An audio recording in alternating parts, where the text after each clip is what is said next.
am really excited about talking to this next gentleman. He was a doctor, a governor, and most recently he helped the first black man get elected president. Please welcome Chairman of the Democratic National Committee, Howard Dean is here. How you doing, Howard? I'm great, DL. Thanks for having me on. I'm very excited to see you. And by the way, I was the one dude who liked to scream. I liked it. I liked it a lot. Thank you. I appreciate that. And usually when a white dude say yeehaw, I get out. But I like that one, man. Now, you became the chairman in 2005, and you came up with the 50-state strategy. And people scoffed at you. They thought that that was not going to be successful. Yeah, you know, you got to go everywhere and ask for the vote. And if you don't do it, you're not likely to win. So we just went everywhere. People used to make fun of the fact that we went to Alaska to get them organized. Now we got a United States Senator from Alaska. So I think it worked out all right. Yeah, we do. Now, you had a lot of detractors. Many people thought that it wouldn't be successful, including Rahm Emanuel. So how do you feel? You feel a little vindicated now? No, Rahm ended up as chief of staff to Barack Obama. I don't feel too vindicated. Right. You were right. But it was amazing. Do you think that... DL, I might have been right, but I'd rather be chief of staff.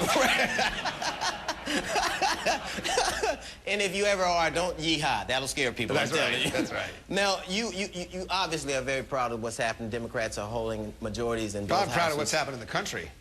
Do you think that it was a combination of your strategy, or people just being so tired of what was going on, what the Republicans had done? Well, I think actually, I think it's pretty deep. The strategy, of course, helped, and the idea of the Democrats needed to go everywhere and ask everybody for their vote.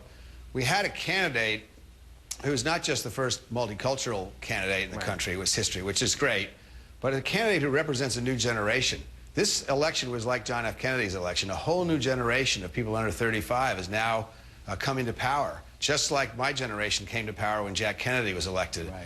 Barack Obama's message, not to get too serious about it, but it's a pretty serious thing, is really, we're now going to focus on the things that we can do together and stop focusing on the things we've been fighting over for 30 years. And we need to do that, and that's what he's going to bring to the country as president. I think you're right. Now, a lot of Democrats wanted you to step in during the primaries when Hillary and Obama were bashing each other, and you didn't.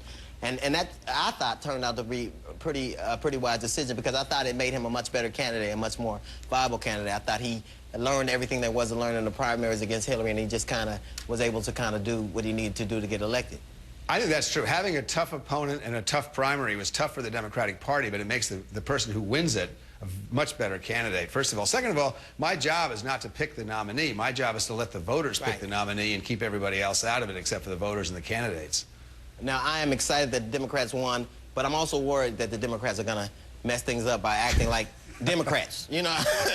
I mean, and I do worry about that. Like I'm seeing now with the bailout of the big three in Detroit. I'm hoping that they do something before Obama gets in, because if they don't, then he has to deal with it. I don't know that that'll be the best thing he could do starting out. Well, you got to do something. I mean, clearly you don't want to give a free ride to companies that have resisted change for as long as they have. On the other hand, there's a lot of jobs here responsible for it. This is not the time to rearrange the American economy by letting these companies go bankrupt. So we got to do something. It just has to be smart. I think the Congress is on the right track. They're asking for real plans. There are going to be some strings attached to the money, but I think there is going to be a plan if we can get it by the Republicans in the Senate.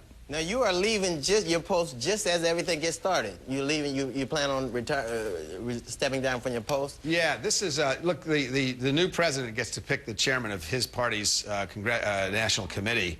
So I was happy that things worked out the way they did. I think that having Barack Obama as the next president of the United States is a great message to the world, and he's also extraordinarily competent. I think he's picked some great people already for his cabinet.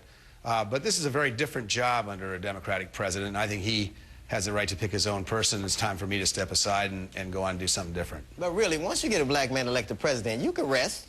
I mean, woo, I got to lay down for a while. That's right. Well, thank you very much, Howard. We love having you around. You did a great job, and rest up. We'll see you in a bit, okay? Thanks for having me on. We'll see you. Howard Dean, we'll be right back.